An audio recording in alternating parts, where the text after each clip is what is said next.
बघा temperature control. Okay, आता आपण डायरेक्ट आणि इनडायरेक्ट रेजिस्टन्स हिटिंग पाहिली, त्याच्यानंतर हिटिंग एलिमेंट पाहिलं. पण हिटिंग एलिमेंटला तुम्हाला काय करायचं आहे, कंट्रोल करायचं आहे. मग कसं करणार कंट्रोल, तर ह्या वेगवेगळ्या कंट्रोल टेक्निक आहे. एवढ्या टेक्निक वापरून आपण टेम्परेचरला कंट्रोल करू शकतो. उदाहरणार्थ तुम्हाला बकेटमध्ये पाणी जर गरम करायचं असेल तर तुम्ही काय करणार, हीटर लावणार, चालू करणार. ओके, पण समजा तुम्हाला कमी वेळात जास्त हे करायचं असेल तर 2 हीटर लावा एका बकेटमध्ये. ओके, सो पहिला काय आहे, variation of number of heating element. Heating element वाढवलं काय होईल, टेम्परेचर वाढेल. हिटिंग एलिमेंट कमी केले टेम्परेचर कमी होईल. तर पहिला काय, variation of number of heating element. दुसरं आहे व्हेरिएशन इन सॉकेट कॉन्फिगरेशन. आता सिरीजमध्ये जर लावले रेजिस्टन्स तर सिरीजमध्ये रेजिस्टन्सची ॲडिशन होते, पॅरलरमध्ये रेजिस्टन्स लावलं तर रेजिस्टन्सची फ्रॅक्शन होते. तर सिरीज पॅरलर कॉम्बिनेशन करून तुम्ही रेजिस्टन्स वाढवून टेम्परेचर कमी किंवा जास्त करू शकतात. कारण तुम्हाला माहिती आहे H काय असतं आहे, I²RT. तर याच्यावरून आपण heating element series parallel combination करून टेम्परेचर कंट्रोल करू शकतो. त्याच पद्धतीने स्टार डेल्टा करून सुद्धा. त्याच्यानंतर नेक्स्ट आहे चेंज ऑफ अप्लाइड व्होल्टेज. व्होल्टेजच जर कमी जास्त केलं तर आउटपुट तुम्हाला कमी जास्त भेटणारच आहे. व्होल्टेज वाढवलं तर आउटपुट जास्त भेटेल, म्हणजे हिटिंग जास्त भेटेल, फास्ट भेटेल. आउटपुट जर कमी केलं तर हिटिंग कमी भेटेल. तर अशा पद्धतीचा हा कन्सेप्ट आहे. तर 1 बाय 1 आपण डिटेल बघू. तर पहिला आहे, आपण सप्लाय दिला ABC अशा 3 पद्धतीची हीटर वापरले, S1 S2 S3 असे 3 स्विचेस लावले. आणि स्विच जर आपल्याला कमी हिटिंग लागत असेल तर एकच चालू ठेवा, थोडी जास्त लागत असेल तर 2 चालू ठेवा, अजून जास्त लागत असेल तर 3 हिटिंग चालू ठेवा. तर हिटिंग एलिमेंट जर वाढवले तर काय होईल, हीट वाढेल ना. So by changing the number of heating element we can control the temperature. To increase the temperature number of heating element increases and to decrease the temperature number of heating element decreases. आता आपल्याला कमी heat लागत असेल तर आपण काय करू, S1 on करू. S1 ऑन केला तर A, C आणि D कनेक्ट होईल. S2 ऑन केला तर B, D, F आणि दोन्ही ऑन केले तर मग सगळेच कनेक्ट राहील. तर मग किती कनेक्ट करायचे हे कोण डिसाईड करेल, आपल्या स्विच डिसाईड करेल. येतं लक्षात. तर नंबर ऑफ हिटिंग एलिमेंट वाढवले तर टेम्परेचर वाढतं आहे आणि नंबर ऑफ हिटिंग एलिमेंट कमी केले तर टेम्परेचर कमी होतं आहे. तर हा तुमचा variation of number of heating एलिमेंटचा पहिला कन्सेप्ट. आता बघा व्हेरिएशन इन सर्किट कॉन्फिगरेशन. तुम्हाला माहिती आहे सिरीजमध्ये काय होतं आहे, रेजिस्टन्सची ॲडिशन होते. ओके, सिरीजमध्ये रेजिस्टन्सची ॲडिशन होते, पॅरलरमध्ये फ्रॅक्शन होते. तर सिरीज पॅरलर करून तुम्ही काय करू शकता, हीटला कंट्रोल करू शकता. कारण I²RT असते आणि जर टेम्परेचर कंट्रोल झालं तर तुमची हीट तुमची कंट्रोल होऊन जाईल. येतं लक्षात. त्याच पद्धतीने सिरीज पॅरलर हे बघा, by series parallel control the temperature. By connection of series parallel we can control the temperature. त्याच्यानंतर by star delta we can control. आता 3 फेजसाठी स्टार कनेक्शनमध्ये तुम्हाला स्टार कनेक्शनमध्ये VPH VL/√3 असते आणि IPH IL असते. डेल्टामध्ये VPH VL असतं आणि IPH IL/√3. लक्षात कसं ठेवायचं बघा, डेल्टा असं काढतात ना, डेल्टामध्ये VPH आणि VL सेम असतं. डेल्टामध्ये लूप असतं ना आणि लूपमध्ये व्होल्टेज सेम राहतं आहे. तर एवढं लक्षात ठेवलं तर मग हे स्टारमध्ये काय असतं, नोड ॲनालिसिस असतं. Incoming current outgoing current. मग करंट सेम घ्यायचं स्टारमध्ये आणि व्होल्टेज सेम घ्यायचं डेल्टामध्ये. बाकी मग हे VPH VL/√3 IPH IL/√3 तुम्हाला लक्षात ठेवायला सोपं जाईल. हे समजलं. म्हणजे स्टारमध्ये VPH काय रे, VL/√3. म्हणजे स्टार्टिंगला आपण VL/√3 कमी सप्लाय अप्लाय करतो म्हणजे टेम्परेचर कमी येईल. डेल्टामध्ये फुल सप्लाय अप्लाय होतो तर काय होईल, जास्त व्होल्टेज येईल. म्हणजे स्टार करून टेम्परेचर कमी करता येतं, डेल्टा करून टेम्परेचर वाढवता येतं. इथं जसं सिरीजमध्ये लावून हीट वाढवता येते, टेम्परेचर वाढवता येतं, पॅरलरमध्ये राहून टेम्परेचर कंट्रोल करता येतं. तर या मेथडने सुद्धा तुम्ही हीट कंट्रोल करू शकता. समजलं. आता तिसरी मेथड आहे by changing the applied voltage. Apply voltage change करून टेम्परेचर कंट्रोल करायच्या 4 टेक्निक आहेत. तर पहिले by transformer with tap changing. तर आता ह्या टॅप आहेत 1 2 3 4 5 अशा टॅप. तर समजा सप्लाय इथं लावला तर फुल सप्लाय आपला आहे, समजा 250 व्होल्टचा आहे किती, आणि एक टॅप 50 व्होल्टची. तर हा टॅप जर आपण इथं लावला तर काय होईल रे, 200 व्होल्टच अप्लाय होईल. हा टॅप जर इथं लावला तर किती व्होल्ट अप्लाय होईल, 150च अप्लाय होईल. हा जर इथं लावला तर 100च अप्लाय होईल. हा जर इथं लावला तर 50च अप्लाय होईल. येतं लक्षात. एक टॅप कितीची, 50ची. तर टोटल टॅप असेल तर 250. तर टॅप चेंज करून आपण काय करू शकतो, टेम्परेचर कंट्रोल करू शकतो. टॅप चेंज केली व्होल्टेज कंट्रोल होणार, व्होल्टेज कंट्रोल केलं टेम्परेचर कंट्रोल होईल. Okay. So by selecting the proper tap we can control the temperature. येतं लक्षात. आता नेक्स्ट आहे बक बूस्ट ट्रान्सफॉर्मर. कोणतं ट्रान्सफॉर्मर, बक बूस्ट ट्रान्सफॉर्मर. याच्यामध्ये सुरुवातीला आपण बूस्टिंग वापरतो. बूस्टिंग म्हणजे काय, व्होल्टेज वाढणं, त्याला बूस्टिंग असं म्हणतात. तर बूस्टिंग म्हणजे जर टेम्परेचर वाढवायचं असेल तर बूस्ट कनेक्शन करायचं, म्हणजे आउटपुट ह्या दोन्हीचं कॉम्बिनेशन. आणि जर बकिंग केलं तर काय होईल, आउटपुट ह्या दोन्हीचं वजाबाकी, इथं बेरीज इथं वजाबाकी. तर बकिंग केलं तर काय होईल, टेम्परेचर कमी होईल. बूस्टिंग केलं तर टेम्परेचर वाढेल. आणि टेम्परेचर वाढण आणि कमी करायचं असेल सायमल्टेनियसली तर बक बूस्ट ट्रान्सफॉर्मर वापरायचं. ते बक बी करतं आणि बूस्ट बी करतं. येतं लक्षात. हे जर कनेक्शन असे जर कनेक्ट केले तर ते झालं बकिंग, आणि हे जर कनेक्शन असं जर कनेक्ट केलं ते झालं बूस्टिंग. ओके. तर हे बक बूस्ट ट्रान्सफॉर्मर. ओके.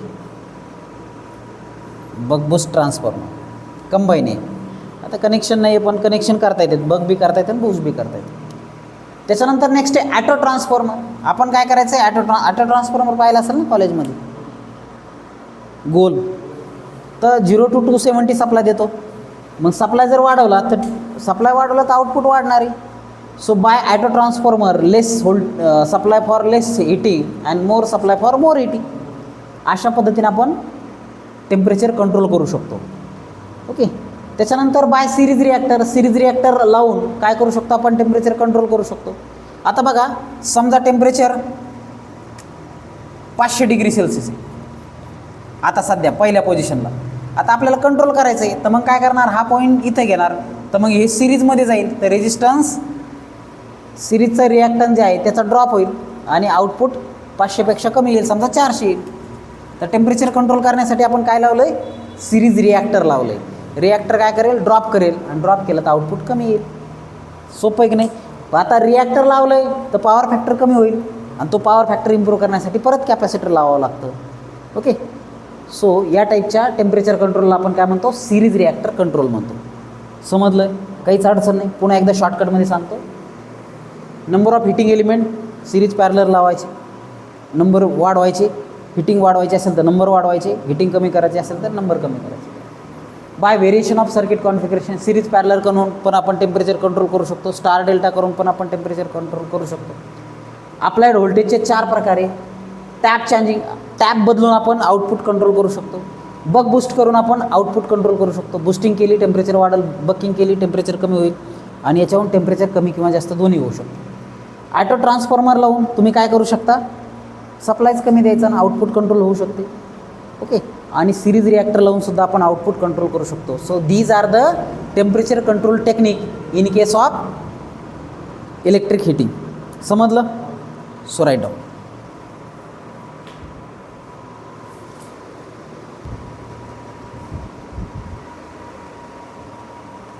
बघा, application of resistance heating. Resistance heating कुठं वापरल्या जाते किंवा त्याचा काय काय फायदा आहे, काय काय ॲप्लिकेशन आहेत, कोणकोणते ॲप्लिकेशन ते आपण बघणार आहे. तर पहिलं आहे मेटल प्रोसेसिंग.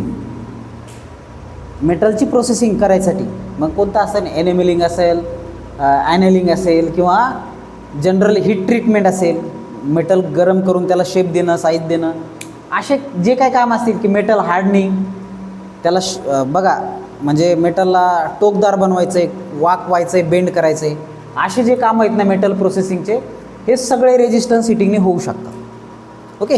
तर हे ॲप्लिकेशन फॉर मेटल प्रोसेसिंग. कोणकोणते मेटल, मग लेड, टीन, झिंक असे मेटलला आपण करू शकतो. फॉर सिरॅमिक मटेरियल, आता नॉन मेटलमध्ये सिरॅमिक मटेरियल ज्याच्यापासून तुम्ही इन्सुलेटर बनवतात. सिरॅमिक मटेरियल माहिती आहे ना, पिन टाईप, शकल टाईप, स्ट्रेन इन्सुलेटर, खांब्याच्या वरचे इन्सुलेटर पाहिले असतील ना, तर ते सिरॅमिक मटेरियलचे बनवलेले असतात. तर ते बनवताना ट्रीटमेंट ऑफ चायना क्ले म्हणजे चिनी मातीचा जे आकार देणं असेल, ओके, तर त्याच्या ज्या भट्ट्या आहेत तर त्याच्यामध्ये आपण रेजिस्टन्स हिटिंगचा वापर करतो, इनडायरेक्ट रेजिस्टन्स हिटिंग. त्याच्यानंतर फॉर केमिकल प्रोसेस, आता क्रॅकिंग टेस्ट असते एक. क्रॅकिंग टेस्ट म्हणजे एखाद्या मटेरियलमध्ये जर अनवॉन्टेड गॅस असेल तर त्याला आपण काय करतो, तेलामध्ये जर पाणी पडलं तर तुम्ही काय करतात, काही वेळ गरम झाल्याच्या नंतर ते तडतड तडतड आवाज येतो, नंतर निघून जातं पाणी पाणी, बरोबर आहे. त्याला क्रॅकल टेस्ट म्हणतात. तर लिक्विडमधले गॅसेस फॉर्म जर आपल्याला काढायचं असेल तरीसुद्धा आपण रेजिस्टन्स हिटिंगचा वापर करू शकतो क्रॅकिंग ऑफ गॅसेससाठी. त्याच्यानंतर मिसिलेनियस यूज, याच्या व्यतिरिक्त काय सिरमेन्शन, फर्नन्स, मोल्टिंग, वेगवेगळे प्लास्टिक हिटिंग, प्लास्टिकच्या याच्यामध्ये पण त्याचे ग्रॅन्युल्स वगैरे बनवण्यासाठी सुद्धा इनडायरेक्ट रेजिस्टन्स हिटिंगचा वापर होऊ शकतो. तर हे हिटिंग आपण वापरतो. ओके, 4 ॲप्लिकेशन कोणकोणते, मेटल प्रोसेसिंग, सिरॅमिक मटेरियलच्या हिटिंगसाठी, केमिकल हिटिंग आणि अदर हिटिंग, मिसेलेनियस हिटिंग म्हणजे अदर हिटिंग. तर ह्या 4 ॲप्लिकेशनला आपण त्याचा वापरतो. आता कोणकोणते मटेरियल आपण रेजिस्टन्स हिटिंगमध्ये हिटिंग एलिमेंट म्हणून वापरतो, तर हे मटेरियल आहेत. तर पहिले निकेल क्रोमियम, याच्यामध्ये 80% निकेल असतं, 20% क्रोमियम असतं. त्याच्यानंतर निकेल कॉपर, याच्यामध्ये 45% निकेल असतं, 55% कॉपर असतं. फेरस, क्रोमियम आणि ॲल्युमिनियम, तर याच्यामध्ये 70% फेरस असतं, 25% क्रोमियम असतं, 5% ॲल्युमिनियम असतं. तर याला आपण काय म्हणतो, याला नायक्रोम म्हणतो, याला युरेका किंवा कॉन्स्टंटन याचं नाव आहे, निकेल कॉपरचं कॉन्स्टंटन किंवा युरेका म्हणतो. आणि याला आपण कॅन्थल म्हणतो. काय म्हणतो, कॅन्थल. तर असे त्याचे नाव आहेत. तर हीटर बनवण्यासाठी नायक्रोमचा वापर करतात, शेगडीसाठी नायक्रोम वापरतात. जर समजा जास्त हिटिंग करायची असेल, बारीक वायर वापरतात तर युरेका वापरतात, कॉन्स्टंटन वापरतात. आणि जर समजा जाड तारेची शेगडी पाहिली असेल ना तुम्ही, तर त्यासाठी हे मटेरियल वापरतात, कॅन्थल मटेरियल. तर मोठा हीटर असतं ना, पाण्यातलं हीटर पाहिलं असेल ना तुम्ही, तर तिथं नायक्रोम वापरतात. शेगडीची बारीक तार असते ना, तर हे निकेल क्रोमियम. आणि शेगडीची जाड तारेची शेगडी असते ना, पाहिली असेल ना तुम्ही, रॉड शेगडी म्हणतो त्याला आपण, रॉडसारखं गोल गोल रॉड असतो, तर तिथं हे मटेरियल वापरतात. तर मॅक्सिमम टेम्परेचर, याचं टेम्परेचर 1150 डिग्री सेल्सिअसपर्यंत आहे हीटरचं. हे निकेल क्रोमियम 400 डिग्री सेल्सिअस आणि ही जे आहे 1200 डिग्री सेल्सिअसपर्यंत टेम्परेचर आहे. स्पेसिफिक रेजिस्टन्स ॲट 20 डिग्री, 20 डिग्रीला स्पेसिफिक रेजिस्टन्स याचा किती आहे, 109 micro ohm per centimetre cube. याचा 49 micro ohm per centimetre cube. याचा रेजिस्टन्स कमी असल्यामुळे याचं टेम्परेचरसुद्धा कमी आहे, कारण याच्या 55% कॉपर, कंडक्टिंग मटेरियल 55%, आणि निकेल जे आहे ते कमी आहे, त्याच्यामुळे याचा रेजिस्टन्ससुद्धा कमी आहे, कारण कॉपरचा रेजिस्टन्स कमी असतो. फेरस, क्रोमियम आणि ॲल्युमिनियम, कॅन्थल जे आहे त्याचं 140 micro ohm per centimetre cube, हे त्याचं काय आहे, स्पेसिफिक रेजिस्टन्स आहे. त्याचं चांगलं असल्यामुळं जास्त हिटिंग याच्यामध्ये होते. स्पेसिफिक ग्रॅव्हिटी बघा, 9.81 ग्रॅव्हिटी असते जनरली. तर याची किती आहे, 8.36. याची किती आहे, 8.88. आणि याची 7.2 स्पेसिफिक ग्रॅव्हिटी आहे. तर हे मटेरियल आपण हिटिंग एलिमेंट म्हणून वापरतो. येतं लक्षात. परीक्षेत नाही विचारणार, पण तुम्हाला माहीत पाहिजे, बेसिक कॉम्पिटिटिव्ह एक्झाममध्ये वगैरे विचारलं जाऊ शकतं. समजलं. So write down.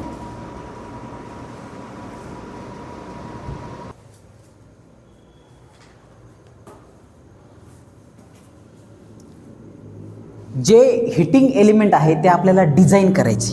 काय करायचं आहे, जे हिटिंग एलिमेंट आहे डिझाईन करणं म्हणजे काय, त्याचं साईज आणि शेप काढणं, त्याला आपण डिझाईन करणं असं म्हणतो.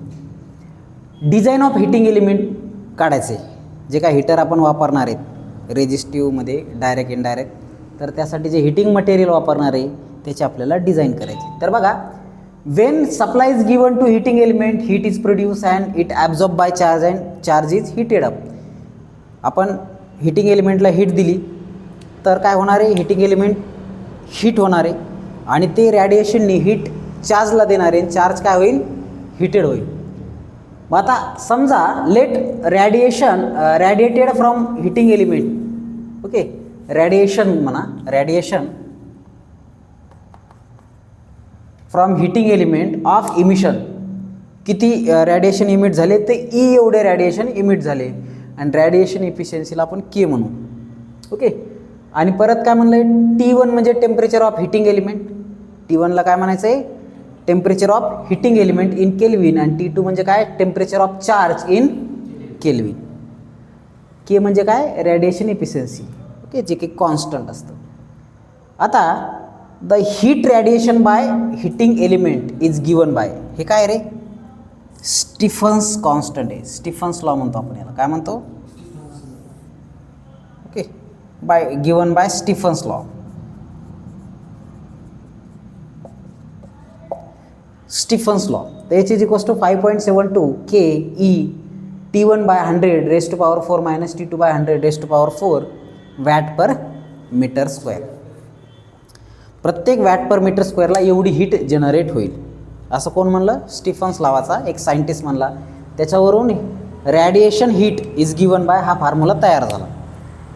आता समजा व्ही म्हणजे काय, सप्लाय व्होल्टेज, आणि आर म्हणजे resistance of heating element.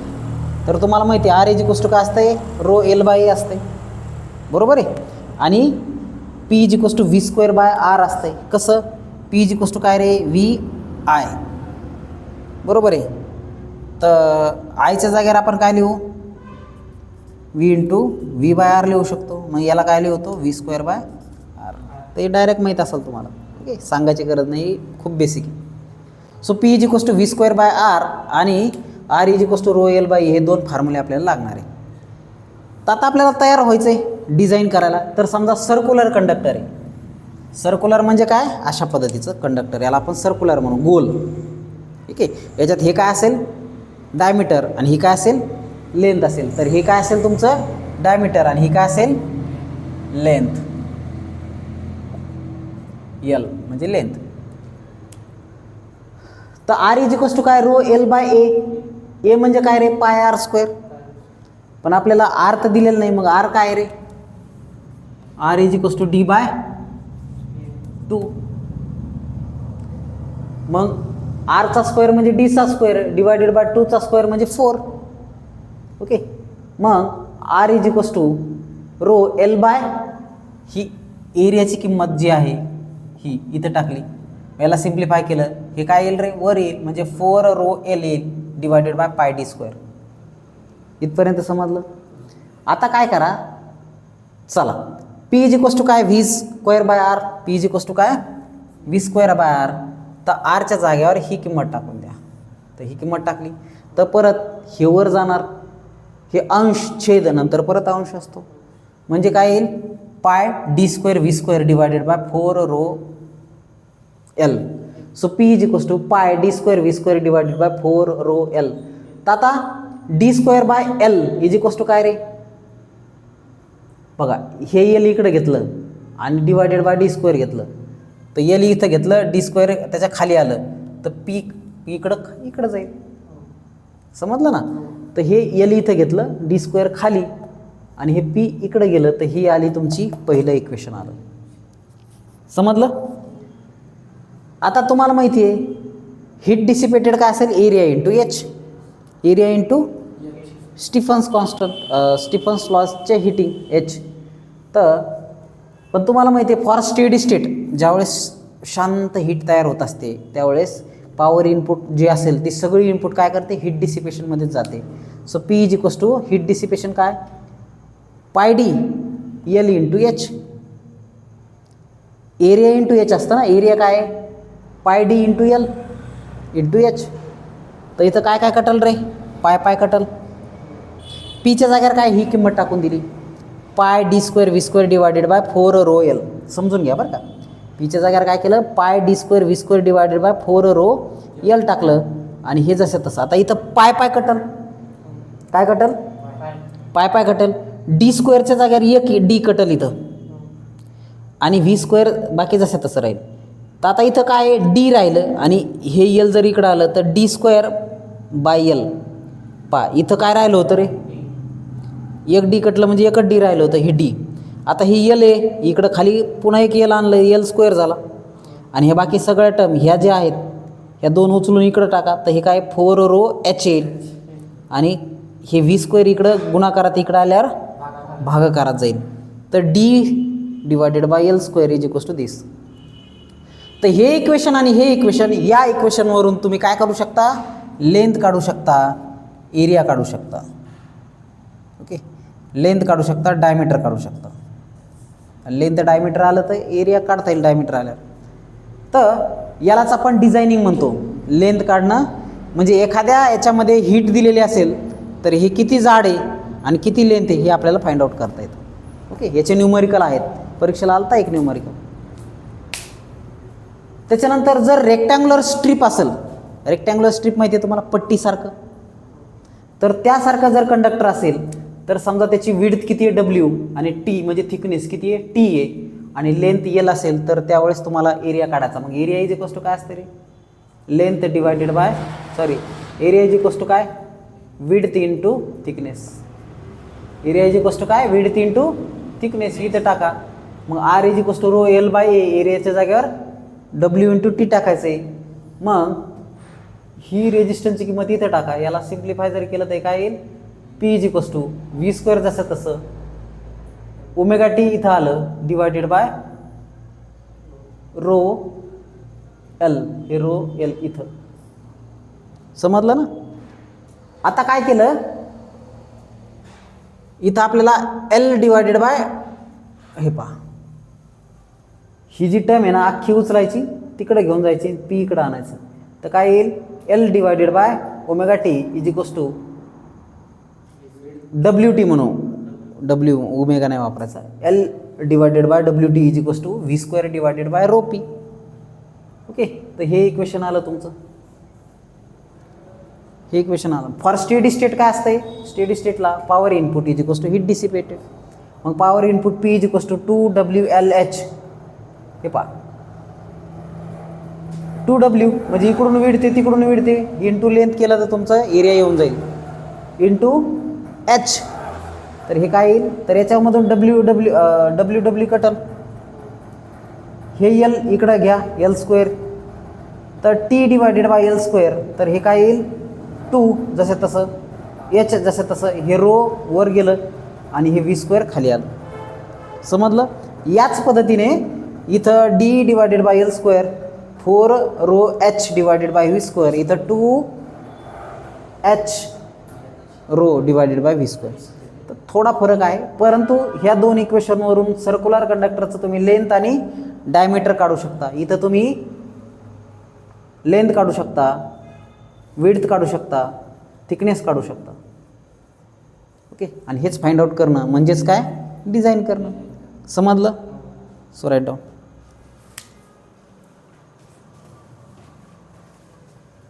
Numerical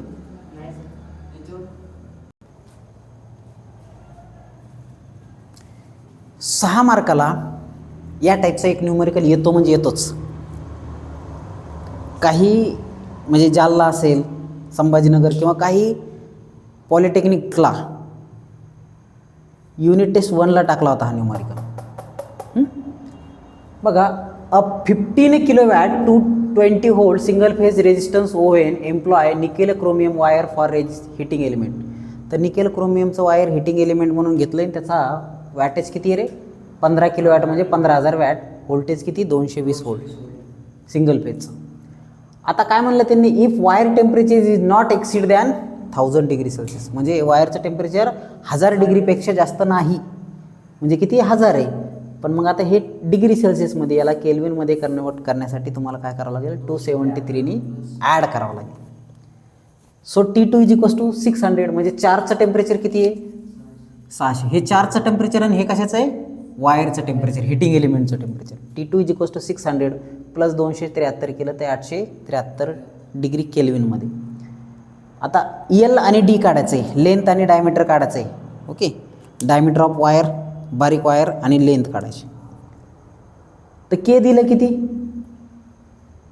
के म्हणजे काय रे? के म्हणजे के म्हणजे रेडिएशन इफिशियन्सी 0.6, ई म्हणजे इमिसिव्हिटी 0.9 आणि स्पेसिफिक रेजिस्टन्स किती दिलं 1.016 इंटू 10⁻⁻6 ओहम मीटर. तर हे मायक्रो ओहम मीटर पण असू शकतं बरं का, -6च्या जागेवर मायक्रो केलं होतं कधी कधी. पण तुम्हाला माहिती आहे H=5.72 ke T1 / 100⁴ minus T2 / 100⁴ bracket घ्यायला विसरू नका इथं.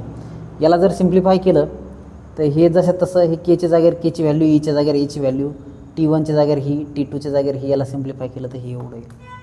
आलं लक्षात? हे आलं H. पण तुम्हाला माहिती आहे L/d² = πv² / 4ρl सर्क्युलर कंडक्टरसाठी. याला सिम्प्लिफाय केलं तर ही मोठी व्हॅल्यू आली. मग मोठी आली तर टेन्शन घ्यायचं का नाही, असंच ठेवा याला.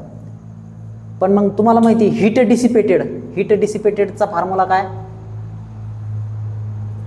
Area into H. तर एरिया काय? πdl into H. तर मग आता याच्यावरून हे काय असेल? P असेल. तर मग dl काय येईल रे? हे खाली येईल ना, P / π इंटू H. तर P किती रे? 15,000 दिलेलं आहे. पाय जसं तसं Hची किंमत ही आलेली टाकून द्या, सिम्प्लिफाय केलं तर ही एवढं येईल.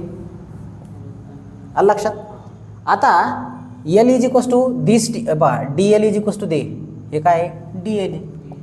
मग L काय? हे भागिले d, हे भागिले d. आता हे इक्वेशन नंबर समजा 1 आलं. आता तुम्हाला माहिती L/d² काय आलं? ही मोठी किंमत आली. पण मग Lच्या जागेवर काय करायचं? ही डीची किंमत टाकून द्यायची ही. ओके, तर हे जसं तसं Lच्या जागेवर टाकून द्यायचं आणि d² जसं तसं लिहायचं. तर मग हे काय येणार आहे? हे जसं तसं हे d into d d³. Okay, म्हणजेच याला आपण काय लिहू शकतो? =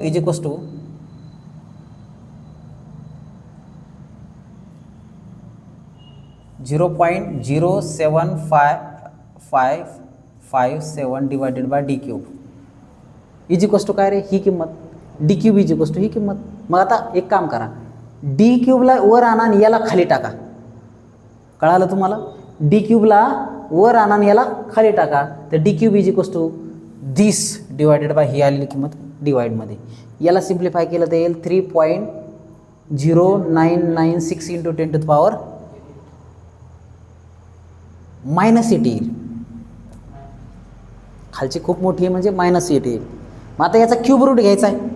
हे d³ आहे, आपल्याला d पाहिजे, मग क्यूब रूट घेतला तर एवढं येईल. आता हे मिलीमीटरमध्ये, आता आलेली ही किंमत पुट इन इक्वेशन नंबर 1 मध्ये टाकाय.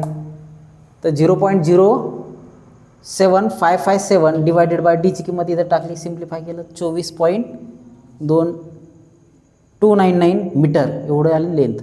तर हे मिलीमीटरमध्ये आणि हे मीटरमध्ये. तर हे आलं तुमचं काय? डिझाईन. L आणि D काढायचं होतं, तर दोन्ही किमती आल्या तुमच्या. समजलं? सोपं आहे. तर एक न्यूमरिकल तुम्ही करा, राईट डाऊन लिहून घ्या आधी.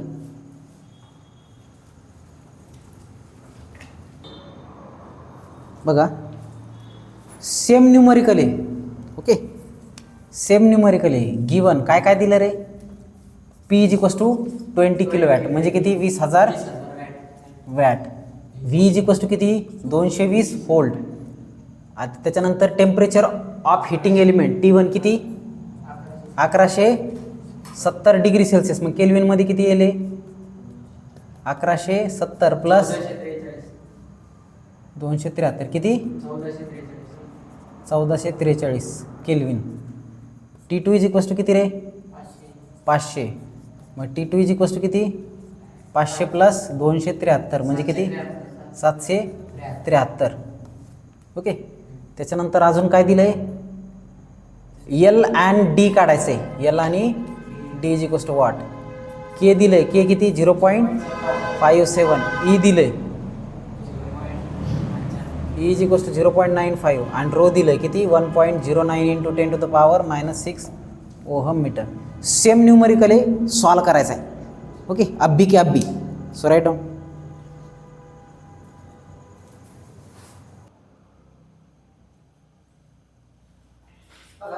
हा न्यूमरिकल होता गिवन आपण लिहिलो. आता आपल्याला h काढायचं. h इज इक्वल टू हा formula h is equal to 5.72 ke t1 divided by 100 raised to power 4 minus t2 divided by 100 raised to power 4. याच्यात किती टाका हे येईल उत्तर तुमचं. हे कशामध्ये वॅट पर मीटर स्क्वेअर असेल. h Stefan's constant. आता L by d square is equal to काय pi v square divided by 4 rho p. याच्यात किंमत टाका. ही किती रे? b किती आहे? 220. रोज किंमत ही टाका. p किती रे? 20,000. 4 तसं याला सिम्प्लिफाय केलं तर हे आलं. पण heat dissipated is equal to काय pi dl into h is equal to p. मग याच्यावरून dl is equal to p divided by pi into h. तर p किती रे? 20,000. पाय कसं h ची किंमत जी आली ती टाकून द्या. त्याला हे किती आहे? 0.05165. ही कशाची किंमत आहे? dl ची. मग याच्यावरून l इज इक्वल टू काय 0.05165 डिवाइडेड बाय d स्क्वेअर. खाली घ्या d स्क्वेअर. l ची किंमत येत नाही. याला इक्वेशन नंबर 1 नाव. तर तुम्हाला माहिती l by d square is equal to काय? ही किंमत. आता l च्या जागेवर ही किंमत टाका. l च्या जागेवर ही किंमत टाकली into d स्क्वेअर तरी काय आहे? 0.05165 डिवाइडेड बाय d क्यूब.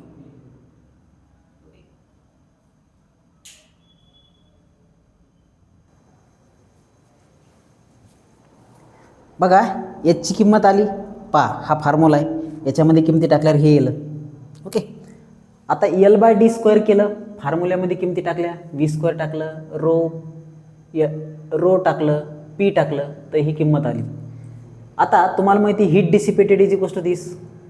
तर मग dl चा फॉर्म्युला बघा. dl चा फॉर्म्युला काय बनाल रे? p डिवाइडेड बाय हे. याला सिम्प्लिफाय जर केलं तर ही आली किंमत dl ची आली. मग l इज इक्वल टू काय? This divided by d. Okay. 0.05165 divided by d. Equation number 1 दिलं याला नाव. आता l divided by d square म्हणजे किती रे? हे आलं ही किंमत. मग l च्या जागेवर ही किंमत टाकून द्या. तर 0.05165 डिवाइडेड बाय d क्यूब येईल. ओके. मग आता काय करा? d क्यूब इकडे घ्या आणि ही टर्म खाली टाका. तर d cube is equal to 0.05165 divided by ही आलेली किंमत खाली टाका. याला सिम्प्लिफाय केलं हे आलं 2.962 इंटू 10 टू द पॉवर -8. बरीच मोठी टर्म आहे पण 2-4 डिजिट घेऊन टाका. मग आता d इज इक्वल टू याचा क्यूब रूट घ्या. याचं काय करायचं आहे? क्यूब रूट एवढं आलं. तर हे आलं 3.094 मिलीमीटरमध्ये. हे डायमीटर आलं. आता आलेली किंमत 1 मध्ये टाका. तर l इज इक्वल टू हे डिवाइडेड बाय आलेली किंमत. याला सिम्प्लिफाय केलं 16.693 मीटर. ही आली लेंथ. ही आली लेंथ आणि हे आलं डायमीटर. या टाईपचे प्रॉब्लेम 6 मार्काला परीक्षेमध्ये येतात म्हणजे येतातच. समजलं? So write down.